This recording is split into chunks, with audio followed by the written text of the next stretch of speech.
Good afternoon, and you're very welcome to this special video chat today. Special, as normally my video chats go out to my social media outlets to I hope loads of people. And we cover subjects from politics to all sorts of things in my past, future, and my thoughts. But today I'm specifically aiming at the Jewish community. I'm going to title this A Jew Abroad, or better, A Jew in Marbella, or even better, me. Let me introduce myself for those of you who don't know me. My name is Maurice Boland, Morris Boland, Moshe Ben Shleima. I was born in Dublin, Hatch Street Nursing Home. Don't remember much of that. Brought up in Dublin, went to school in Dublin. I went first of all to St. Stephen's School as a Protestant school. I was a boarder there. And I went then to Sanford Park for a very short period. Anyway, my home, my parents, Dr. Stanley and Dr. Hazel Boland, they ran a very beautiful family home. But it wasn't what I would call a religious home. It was, it was a Jewish home, but it wasn't what you'd call a religious and not a frum home. Far from it, far from it. But there you are. Friday nights were always spent with my grandparents. You might have known my grandfather, Joseph Ross Studios in Dublin, a fantastic photographer, well-known photographer.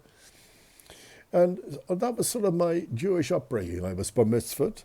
My tutor was Reverend Gluck. While I was in boarding school, this is the first time I think that I can, as far back as I can remember how religion and Judaism touched me. When I was in boarding school, I was frightened of the dark. I feared the dark. As a kid, I was 10 years old or something. I brought a siddur with me, and I used to grip the siddur in my dormitory bed. I used to hold it to me. It gave me, I believe, some sort of strength, some sort of mystical feeling that I was safe. And that was certain amount. I was 10 years old in boarding school. Anyway, after bar mitzvah, it must have triggered something within me that wanted to embrace more of my religion. I used to go, like my family, my father, mother, my grandparents, to Adelaide Road when it was there. But there was something about Adelaide Road that I just didn't take to.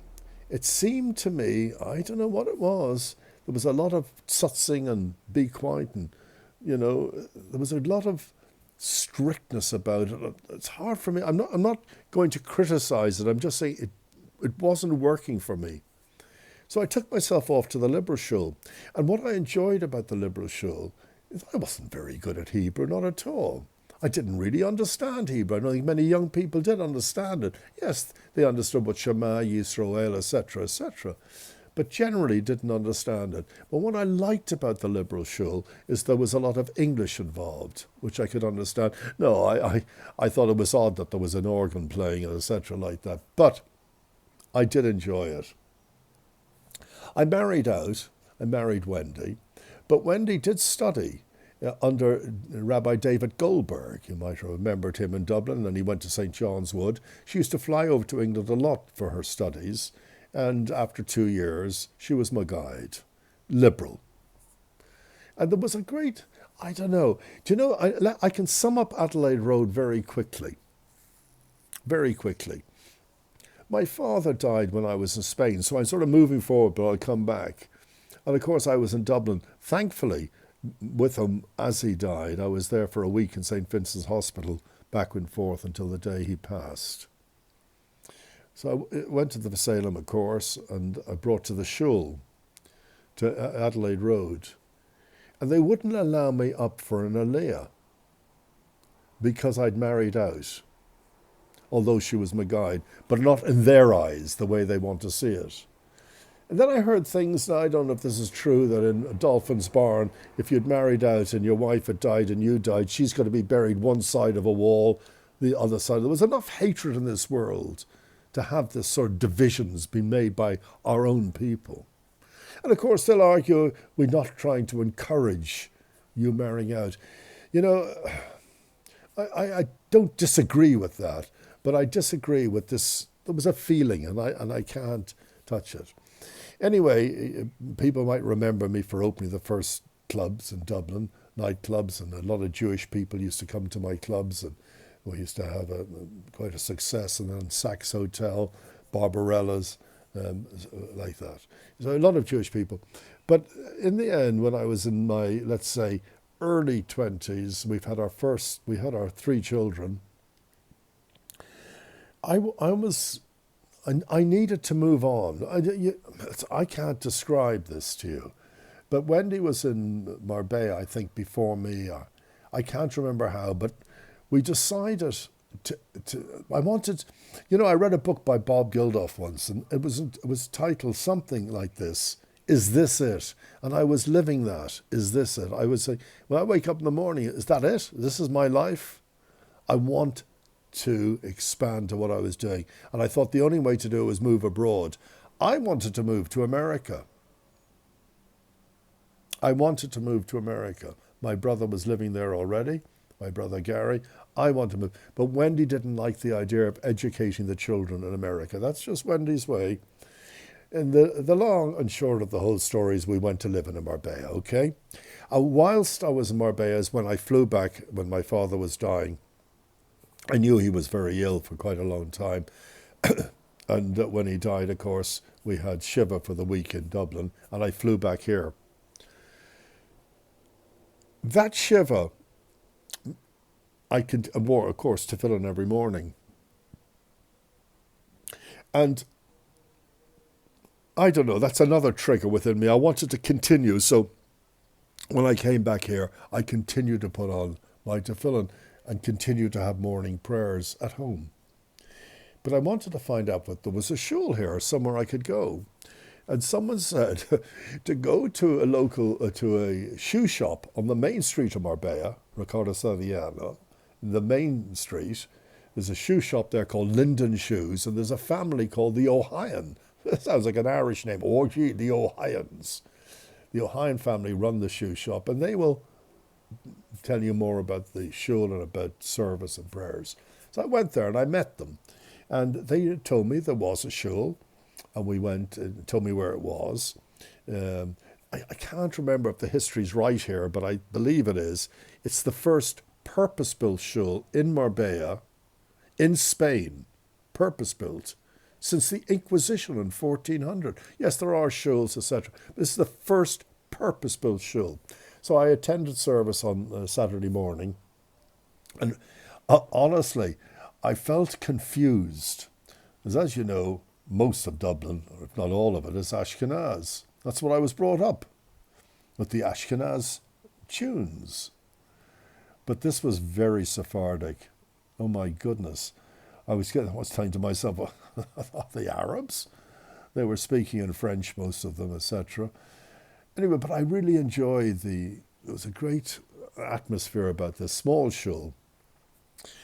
And I met there an American called Leon Canner, who was sort of I don't know how you'd call him, maybe he was the vice president, but he took me to sit beside him, and he sort of was helping and guiding me along.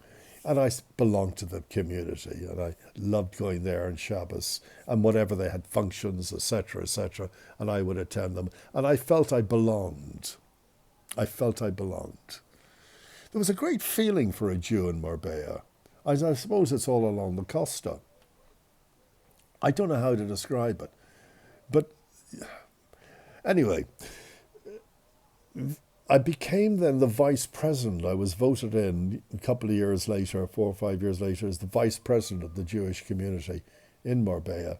And I was delighted to play that role for up to 8 years.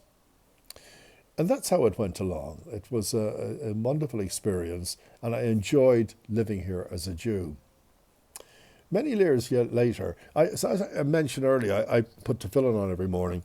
My tefillin was getting old. Although I have tefillin paint, and I would paint it, still getting old. I think maybe it's time I changed it. Maybe it's time to change.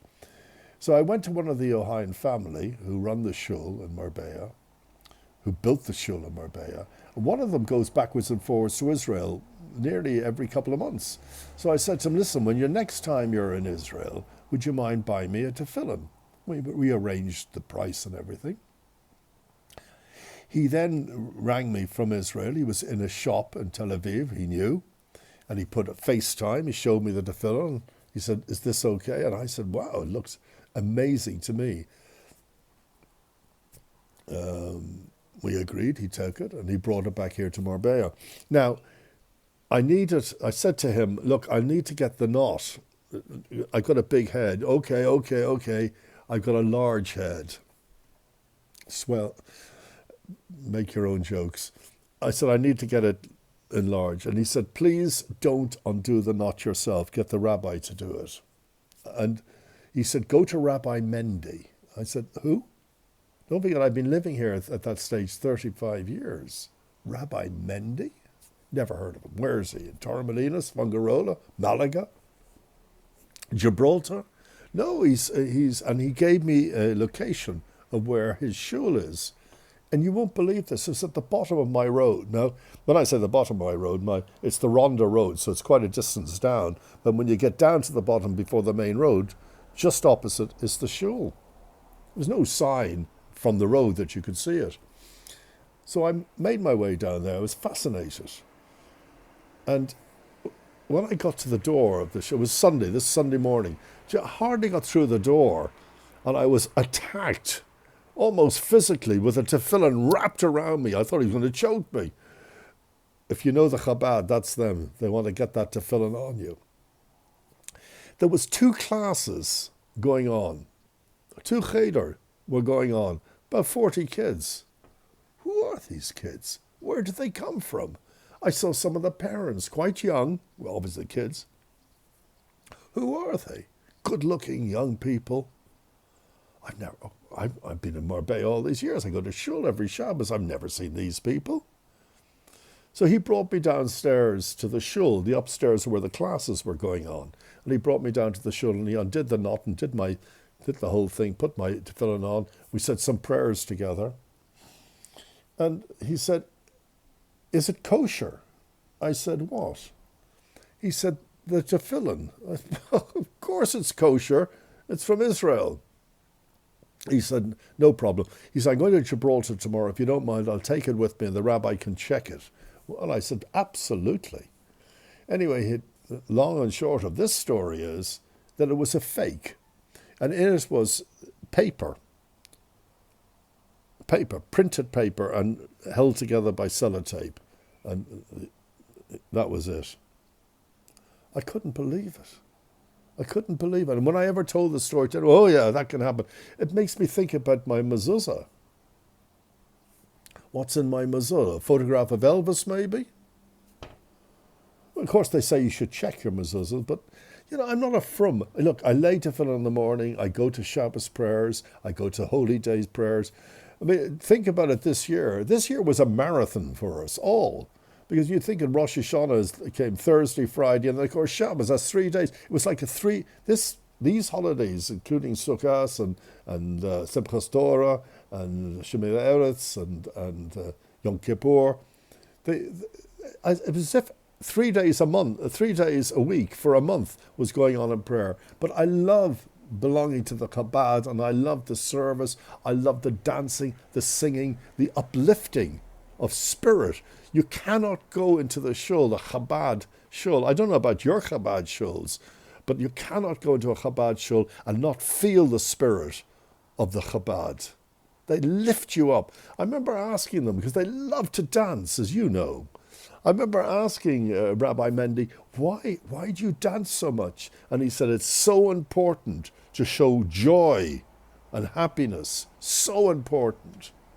Even the question came up once about the war that's going on now, and people are dying in Israel on October 7th, etc., and you still dance. And they told a story about the rabbi during the World War II, said, "We will not be put down by the Nazis. We will continue to dance and show them we're strong and we're uplifting and we believe." And that's what they're like. And honestly, I love it. The other thing that I love about Marbella, thank God, Baruch Hashem, is that we don't have, that I've ever noticed here, any signs, especially at this time, of anti-Semitism. You know that Rabbi Mendy, I couldn't believe this, in Hanukkah, he has a car, and on top of the car they place this huge mezuzah, what you call it? Oh, God. Oh, please help me here. Menorah for Hanukkah. And he drives down to Porta Banús where there's thousands of people, and he's driving and he's blowing his horn, and a lot of Jews are coming over to him. I thought, God, if he was doing that now with this war on in London, or maybe even in Dublin, he'd be at least not attacked physically, but maybe verbally, but not here. So for Sukkot this year, he hired this big lorry, and he built a sukkah on the back of the lorry. You'll see the photographs after here. And he brought the lorry into Porta Banús, where all the sort of, trendy people go. And they're coming up to shake the lulav. I couldn't believe it. Well, I could believe it. And that's the beauty for a Jew in Marbella. So if you're ever thinking of coming on holiday, and you want to know if we have a shul, we have 3 shuls here. We have the Sephardic shul. I must tell you, when one of my boys, my first boy, was getting bar mitzvahed, and that's the lovely thing about the shul in Marbella. Yes, Wendy is my guide, but maybe not in the eyes that they looked on her in Adelaide Road.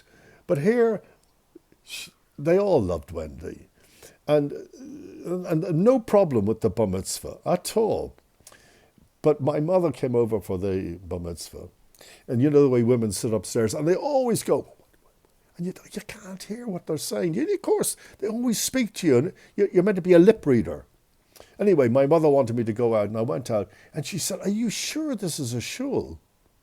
It sounds more like a mosque," because I don't think she's ever heard Sephardic, and the tunes, the melodies, well, if you can call them melodies, compared to the Ashkenaz.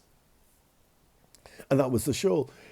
But with Chabad, it's like a mixture of Ashkenaz and Sephardic. But the one thing that's amazing, that on Rosh Hashanah, on Sukkot, on Simchas Torah, hundreds of people were in the shul. And next to in the same building, they have an enormous hall where they sit down and feed hundreds of people. But who are all these people?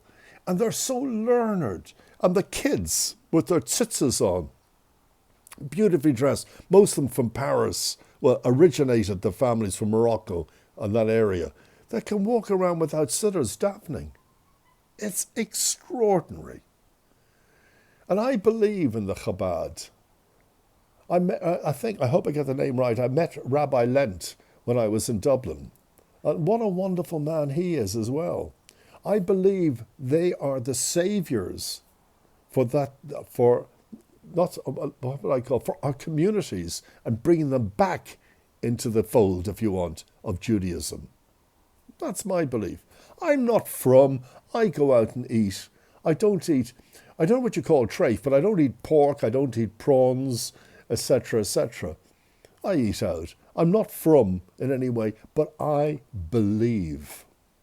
One of the things I often say, because I have a lot of Jewish friends here who don't go to shul, they don't practice. I'm sure the people listen to this, they don't practice, but they're Jews and proud to be Jewish. And when it comes to defending Israel, immediately will do it, and charitable as well. But I'm often asked by my friends, why do you go to shul? Why do you put your tefillin on? Surely you can't believe in a God when you see what's happening in Israel now in October the 7th, when you see kids are being killed, when you see people are born with cancer, when you see the environment that we live in. How do you believe in God? And I always say the same thing. How can you blame God? What you're talking about is man-made. The environment, we've screwed it up. In turn, this brings disease. Wars. How can you blame God? This is man-made. My belief in God, honestly, and the Spirit of God, excuse the dog, you can hear him barking there. The Spirit of God is all around me. My son Justin got COVID. He got it so bad he was brought to a specialist unit. They put him in a coma on a mechanical ventilator. It seemed the whole world knew about this. And prayers were amazing. It was the pure Spirit of God, and call it what you want, that brought me through this. So I want to thank you from a Jew abroad an Irish Jew abroad. I used to do, people might remember, a lot of television and radio, and I used to do my show sometimes from Caesar's Palace in Las Vegas. And I used to nickname myself in Las Vegas the Irish Jew, the leprechaun. So there you are. So thanks for joining me. I hope you enjoyed this little bit. This isn't going out on the public, if you want, the public social media as such, but onto Jewish social media. And keep in touch with me. And anything you want to know about Marbella, you can message me. So thanks for joining me today. And I hope that you keep safe. And above all, we pray, and I know you all pray, for peace. Shalom.